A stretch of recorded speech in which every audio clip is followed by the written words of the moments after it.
Ukraine war, there are two aspects of it. The hard part of this war that is going on the battlefield, and the soft part that has been going on for many years. What's wrong with the picture that the West is portraying about Russia for many years, in your opinion? It started in the 17th century, actually, as soon as Russia unified and became an empire under Peter the Great, and flushed out the Swedes from the Neva River and from the Gulf of Finland. That's when Russia started being vilified. Perhaps it started before that, when Ivan the Terrible, he's only the Terrible in English, and he's something else in Russian. But anyway, Ivan the Third tried to marry an English crown princess and was rebuked as a sort of barbarian trying to connive his way in. So basically, Russia was never well received in Europe, and it's understandable because Russia is civilizationally and culturally different, and it manifests itself on all sorts of levels. For instance, Colonel Wilkerson, who you had on your show a little while ago, said a wonderful thing. He said that the problem with the U.S. military-industrial complex is that it unified, it consolidated around just a few defense contractors who don't have a reason to compete with each other. While the Russians, he supposed, produce weapons in the spirit of free enterprise and open competition, and so their results are better. I have never heard a more ludicrous thing in my life. And he's supposed to be some sort of expert. He's not. He's completely misguided. Basically, there's exactly one company in Russia, really, and that's the Russian government that produces weapons. It is in control, and the reason it achieves superior results is the reason Russia generally achieves superior results, not through competition, but through cooperation. Competition is wasteful. Cooperation conserves resources, and Russia has always done that. But the West cannot grasp that. So that's just one example. But what the West generally does, because it cannot understand Russia at all and doesn't really bother, is what's called projecting the shadow in Freudian psychoanalysis. It's when you take the worst, the most disliked parts of your own personality and project them onto your enemy, your nemesis, and form in your mind the picture of this nemesis, and then go out and fight him, I guess. But in this case, it's a prescription for disaster because it's basically acting out of ignorance. And that, for instance, explains why none of the sanctions against Russia, however many packages, 11 packages of sanctions, really hurt Russia at all and hurt the United States and Europe very much, to the tune of maybe $1 trillion at this point. While Russian entrepreneurs are laughing all the way to the bank because basically all of these interlopers who were taking up valuable market niches in Russia have basically fled and left their equipment behind, and their marketing staff and their sales staff, everything they left behind for them to take over for very cheaply. So that was a wonderful misunderstanding of where Russia is and what Russia is, and it helps Russia. As far as all of that Hollywood production that shows Russians as barbaric, unhuman enemies of mankind, Well, guess what? A lot of those productions are paid for directly by the U.S. Defense Department. It is military propaganda. It is not art by any means. So it's no surprise that it produced this image in the minds of certain gullible people around the world. Not so much the Russians themselves, because they think that this is hilarious, and not so much in the minds of people who know Russia for what it really is, since they also think that this is really just kind of funny, Americans acting out of ignorance. But perhaps it was effective on some people, including the Ukrainians. I don't know. I'm not Ukrainian, so I wouldn't know what happened to them mentally. But clearly it was something bad. Basically, once the Cold War ended, the West still needed an enemy in order to keep its military industrial complex cranked up. And for a while there, it was forced to give up on Russia almost altogether. For a while there, since Russia was friendly towards the West, it found a global threat in quote unquote Russian mafia. So that was the bogeyman for a while. And then it switched to a war on terror after 9/11. But that has pretty much run its course. And now, after the experience of Libya and Syria, basically the Pentagon has run out of little wars of choice and had to look for another conflict. It couldn't attack Russia directly, so it brainwashed and armed and equipped and trained the Ukrainians to do the dirty work, which was wonderful for the US military industrial complex, gave it a lot of money, but it's not going to end well for it. And once they basically do the same thing in the Ukraine that they did in Afghanistan, which is basically pretend they won and leave, um, they'll have to pick another fight, this time probably against China, using Taiwan, but that doesn't seem very likely either. And other than that, there are really no other wars for it to start.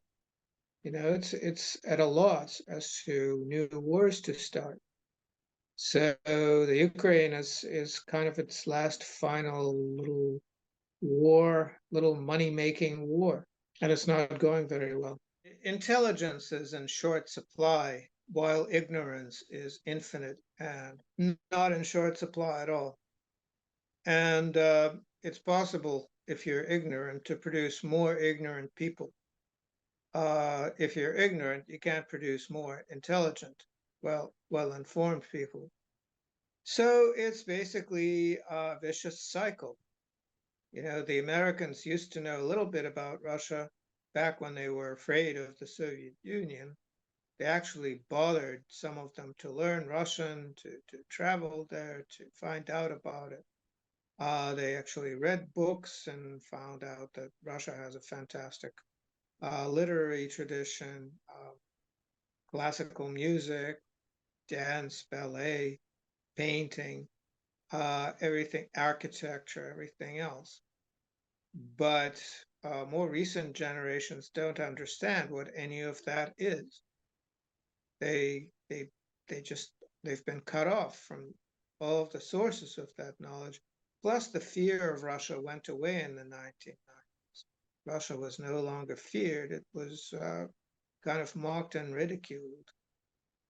And meanwhile, the Russians were furiously rebuilding and restructuring their entire society and economy. So they thought it was fine to be ignored for a while.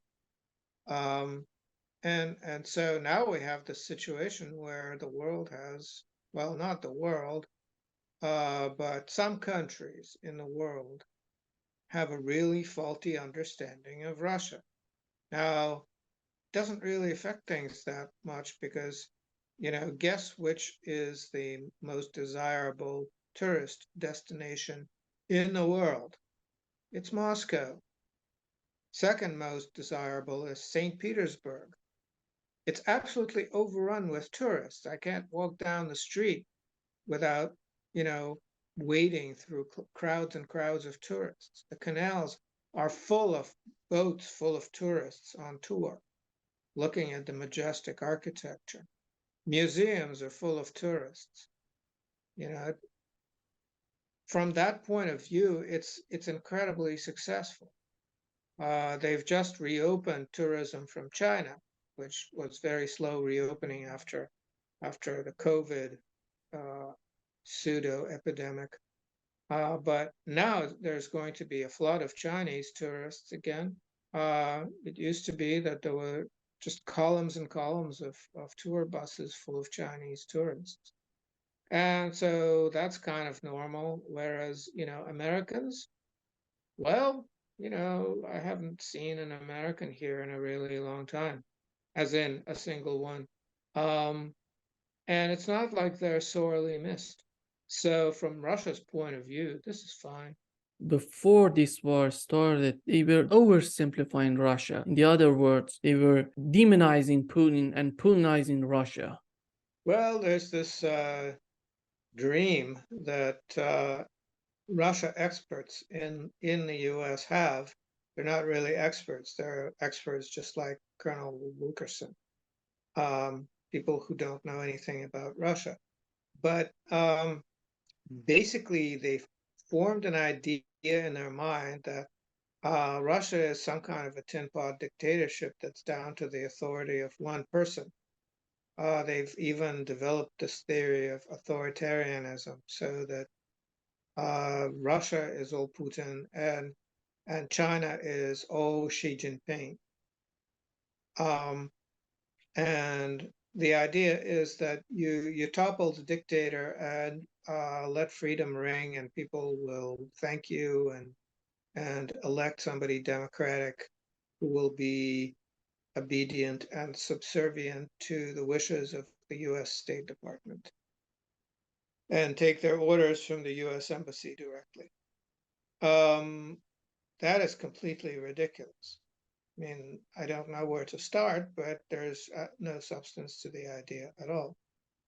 But it fits with the mold of basically oversimplifying the picture because you really don't know what's going on. It seems to me that they thought that Putin in the last 23 years was serving Russia in a manner that they didn't like it. What was his manner that is simply hated by the West, by the politicians? Well, he actually came out and defined what he's doing. He called it sovereign democracy.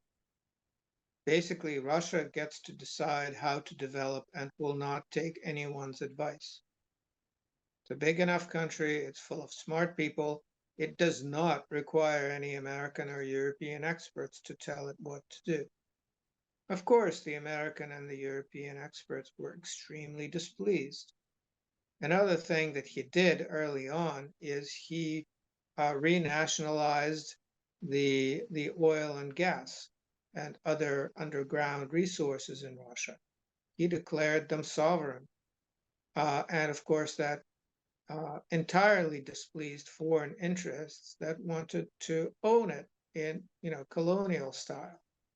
So that in transnational oil and gas companies just basically wanted to claim those resources for their own and pay the Russians a pittance for licensing their use, like they do in countries in Africa to this day, Niger, for instance. And of course, Putin had none of it and clawed back all of these policies that allowed foreigners to intrude in this manner and exploit. Another thing he did was rein in Russia's oligarchs and bankers, which were beholden to the West. They all banked in London and were easily controlled for that reason. He exiled some of them, he imprisoned some of them, and the rest he reined in so that they served the Russian state as opposed to foreign interests. And again, that was extremely unpleasant. And the last thing he did was basically declare Russia sovereign in terms of its security needs. He saw a NATO encroachment quite correctly as threatening Russia's security, and he started acting against it and working against it. And of course they didn't like that either, because what they wanted eventually is to dismantle Russia and claim Russia's resources for their own. And that has gone famously badly. That has gone nowhere. So they're very upset with him. They think that it's his fault. Where is the root of these oligarchs? They were created during Yeltsin era or before that? There was a cohort of rather slimy individuals that went over to study in Yale in the United States and were indoctrinated in this neoliberal doctrine of kind of you could call it free market capitalism, but really it's foreign controlled capitalism. It's really a new type of post-imperialist structure, and they applied it to Russia, resulting in millions of people who basically died before their time because of alcoholism and suicide and crime and desperation, and caused lots of people to emigrate, caused lots of babies not to be born because people had no way to start families or to feed families, and caused major damage. Meanwhile, there was a privatization drive, which was really, orchestrated by them, which was really outright theft of government property under Yeltsin's nose, because he was either too oblivious or too drunk or too indifferent. And so a wholesale looting of Russia's state assets took place. A lot of that stuff was basically exported for scrap. A lot of stuff was stolen. Outright technology theft took place, including in defense. And then Putin put a stop to it and rolled it all back. And so that, of course, is a mark against him. So he has given his enemies every reason to hate him, as a true Russian should. When we look at Russia, this huge country with variety of people, we have Muslims, we have Jews, we have Christians. This is huge. This is a huge job for the president of Russia. It's so amazing how they're trying to oversimplify and diminish the great job that the president of Russia has to do. It's all he's been doing for many years, for 23 years. And no one seems to appreciate what he's doing. We see in the West, before this war started, they're calling Russia a gas station with nuclear arsenal. Well, Europe is the largest economy in Europe and the fourth largest in the world. It's third or fourth main language for scientific publication. It doesn't really have a lot to worry about in terms of the Americans not understanding it very well. As far as the Europeans, the ones that, have bothered to learn something about Russia do understand it pretty well. As for the rest, good luck to them.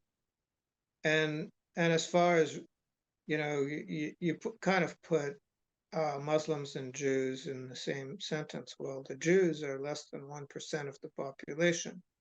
The Muslims are a quarter of the population. Russia is one of the larger Muslim countries in the world. There's an entire Islamic Republic of Tatarstan not too far from Moscow down Volga River from it. And all of these different ethnic groups are pretty much Russian.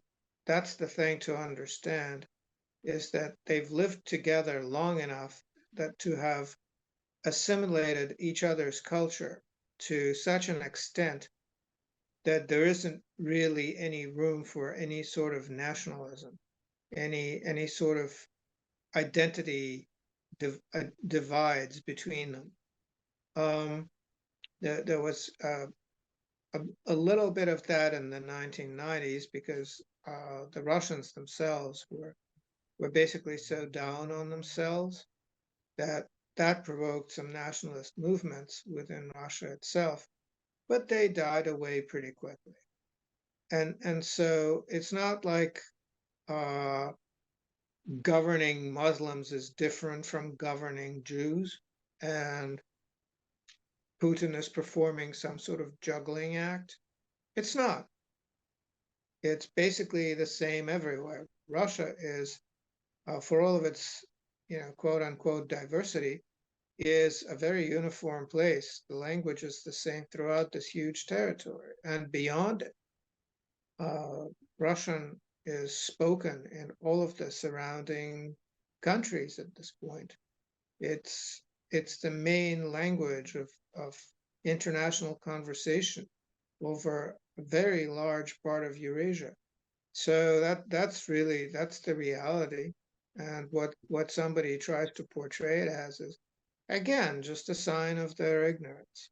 When this war started, we had this cancel culture coming after everything Russian. You have professors, you have students, you have athletes who were influenced, who were affected by this cancel culture. I think the most important point to me is that this was all extremely helpful to Russia. This is yet another boomerang. It hurt all the countries that cut themselves off from Russian culture, Russian science, Russian sports, everything else.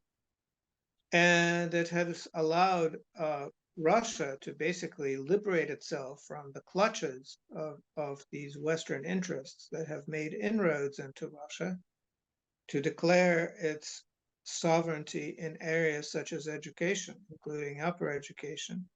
It has dissuaded most Russians at this point, although there are still some diehards, of, say, sending their kids to be educated in Europe.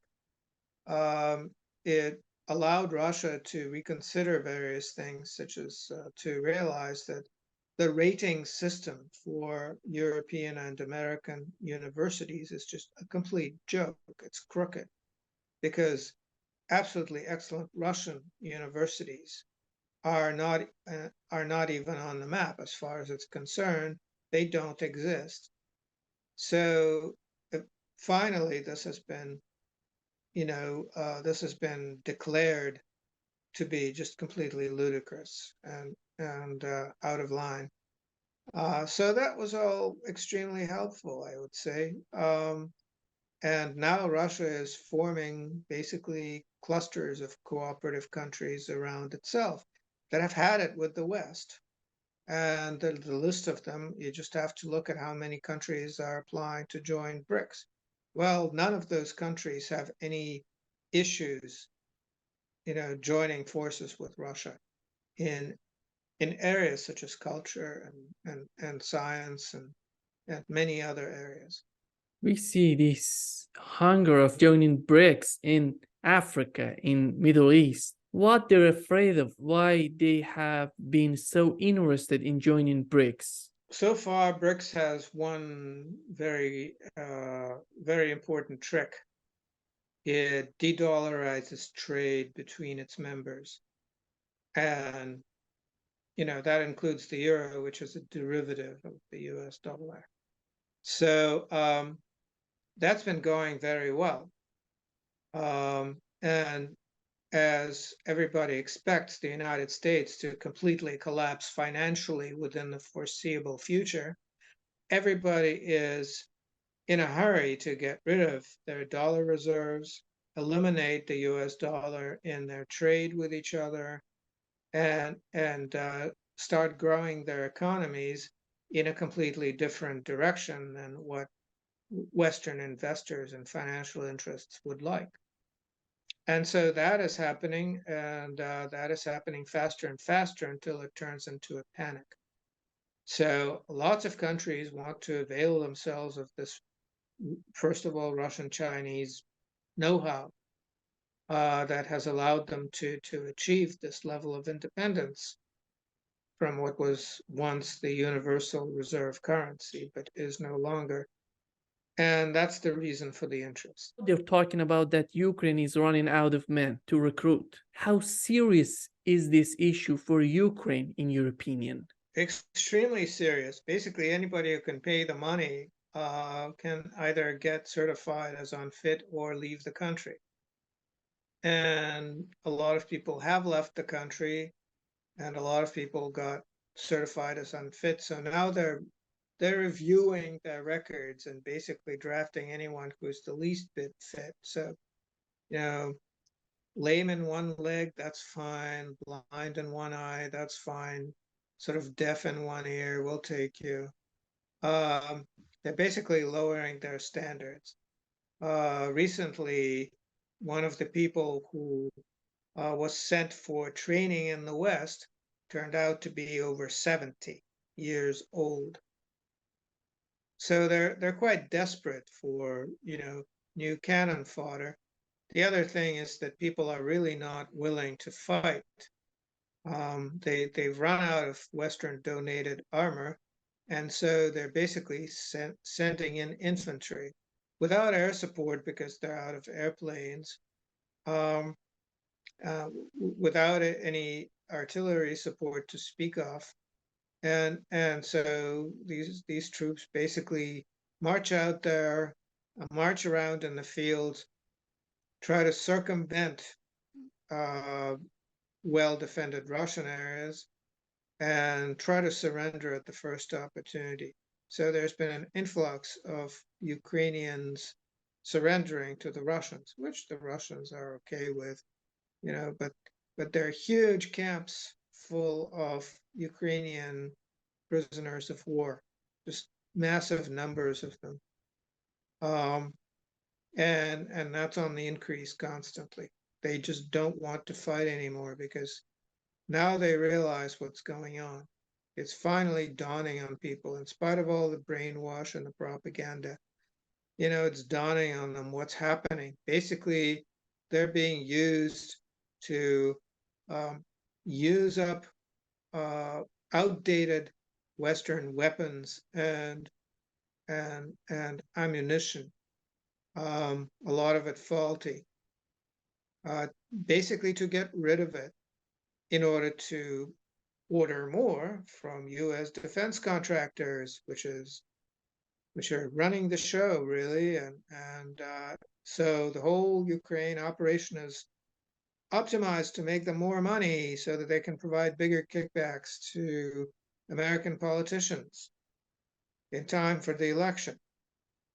That's what it's about.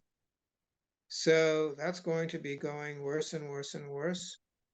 They're thinking, well, there's going to be mud season, and so the fighting will stop because nobody can fight during the mud season, which is going to begin in a few weeks.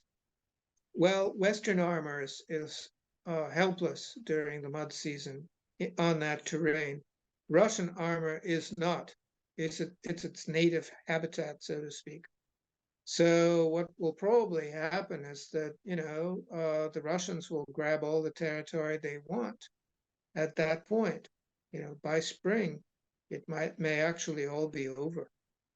The other thing that is so important, in my opinion, is the public opinion in Ukraine. We oversimplify the Ukrainians' opinion on this war. They simplifying and what the Zelensky administration is saying to the world. They say, no, this is the president of Ukraine. Everything he says just represent Ukrainians. That's not true because he was elected on a peace promise. He was elected to make good relations with Russians and with the West. He didn't fulfill that promise he made during those days. And it seems to me that definitely Ukrainians are not happy with this situation that is happening to their country. Well, it's useless to ask them about it. The Ukraine is a totalitarian regime. Anybody who steps out of line is basically stepped on. People either mouth platitudes about the greatness of their leader and their inevitable victory, or they keep their mouths shut, one or the other. There are no other options. So there are no elections in the Ukraine. There are no political parties in the Ukraine. There's no public media in the Ukraine. There's no public discourse of any kind. There's just this propaganda being piped in. And that propaganda is now at odds even with Western propaganda, because in the West, they have discovered that maybe they should start telling a little bit of the truth about what's going on there so that it doesn't come as a shock. You know, step by step, they're destroying the fiction that the Ukraine could ever actually win. You know, they're still light years away from saying, well, we gave them all these weapons to use up because we need to reorder them. You know, they can't possibly do that because that would be such a loss of faith. But that's actually what's going on. You know, that is what's happening.